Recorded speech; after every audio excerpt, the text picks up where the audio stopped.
Most opt-in landing pages I come across in my work make two basic mistakes. They don't clearly tell what the visitor can get by joining the email list, and they don't tell why the visitor should believe that the site is trustworthy. In this video, I'll show 3 ways to handle both problems. You'll also see how to use the most underused trick that can create significantly more subscribers for you. What will I get if I opt in? Is the first and by far the most important question visitors have. The page has to answer it within seconds. If the visitor has to work to figure out what they might get, they're extremely unlikely to do it. Imagine when you come to a new site, but you can't figure out what the site is about or what you could get if you stayed there. Would you dig in and start reading from the beginning in the hopes of understanding what the site owner is trying to say to you? Maybe you're an exception. Maybe you would start reading, but hardly anyone stays on a site unless they immediately understand what they can gain by doing so. So, how can you tell the visitors why they should stick around? The most important thing on a landing page is the headline. It should give readers a reason for staying on the page.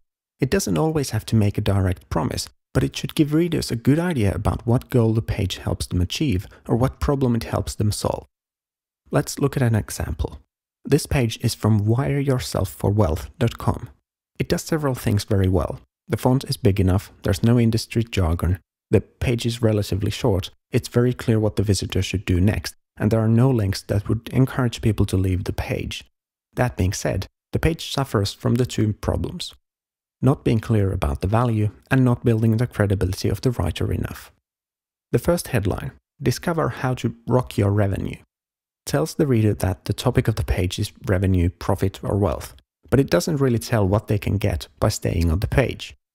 Rock your revenue isn't a clear enough expression to answer the question, what will I get if I opt in?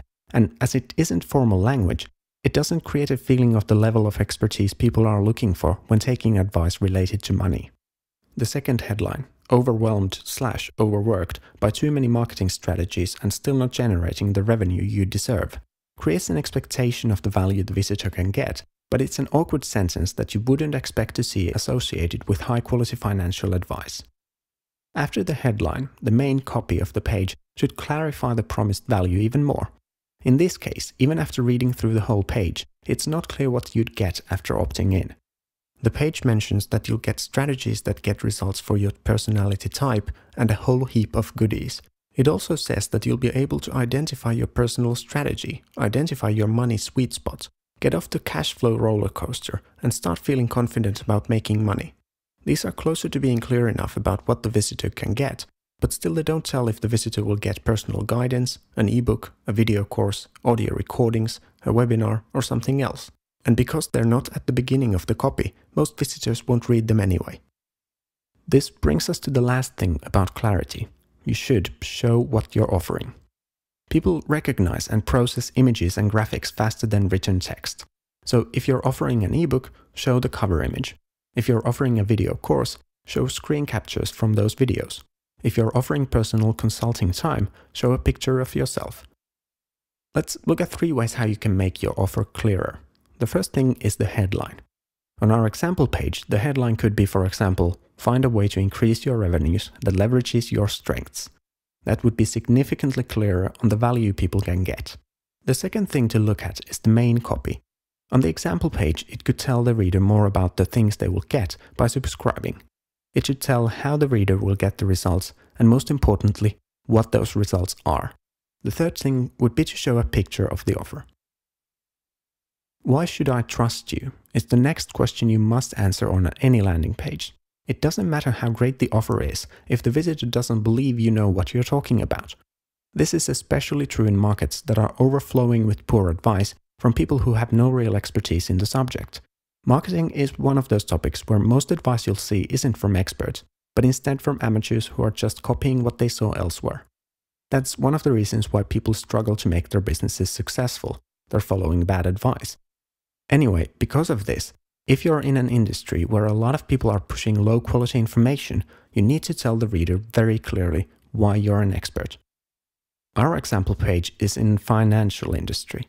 That's another topic where most advice online just isn't worth following, and people know it. Think about what would you expect to know about someone you trust with your money. Starting from the basics, you'd want to know their full name. You'd want to know that they do it as a living and not just as a hobby. You'd want to know that their advice creates consistently good results. You'd want to know how to contact them. And you'd probably want to know something else as well, but those are the essentials. Would you take advice from someone if even one of those elements was missing? I wouldn't, and I assume a lot of people would be equally skeptical. On this page, the only credibility comes from a short list of previous results. But when those results aren't in the form of testimonials, they're not nearly as convincing. The page also doesn't tell any of the aforementioned things readers are likely to want to know. You can find the full name of the writer from the footer, but most people won't notice it. There's also another very common problem on this page that relates to trust. The overall feel isn't polished like you'd expect from a page that's offering financial advice. The language is very informal and it has several grammar mistakes. The name of the offer is Rock Your Revenue Party Pack, and the moving arrow is often associated with pushy marketing. Maybe the best way to prove you're trustworthy is to use testimonials and endorsements. When people see that others, and preferably well-known people, have good things to say about you, they have all the reason to believe you're trustworthy. Another great way to prove you're trustworthy is to deliver results in advance. The idea is that the content on the landing page proves to the visitor that you really are an expert at what you do. Finally, you can use your credentials to give readers a reason to believe you know what you're talking about. So those were the two main problems: being clear about what the visitor can get and proving to them that you're an expert in the topic. But there's one more thing you can do, and this can make an equally big difference to your list's growth. Look at your thank you page, the page visitors go to after joining your list. If you use double opt-in, the first page they see might show instructions related to confirming their email address, but I mean the page they end up after their subscription is final. Do you just hand over what you first offered to them? Well, you shouldn't. You can deliver that content in an automatic email. Instead, you should make an additional offer. For example, you could offer an audiobook version of the ebook that they just wanted to download. The idea is to offer something that is clearly a separate offer, but closely tied to the original offer. And you'll ask something in return. You can ask people to share the original landing page in Twitter or Facebook before they can get the additional content. If you don't have any extra content to offer, you can just ask them to follow you on social media. In any case, when they've just decided to join your email list, they're likely to do something else as well. Don't waste the opportunity. If you use these ideas, your email list will grow much faster. If you want to learn how to get the best possible results much faster, go to petersanddean.com/3steps. There's a video where I explain a simple 3-step process you can follow whenever you build a landing page or design a website. It helps you first find all the things you need to get the visitor to know and believe, and then figure out the best way to do it. My name's Peter Sandin. I show businesses how they will get more subscribers and customers. If you have any questions, just leave a comment.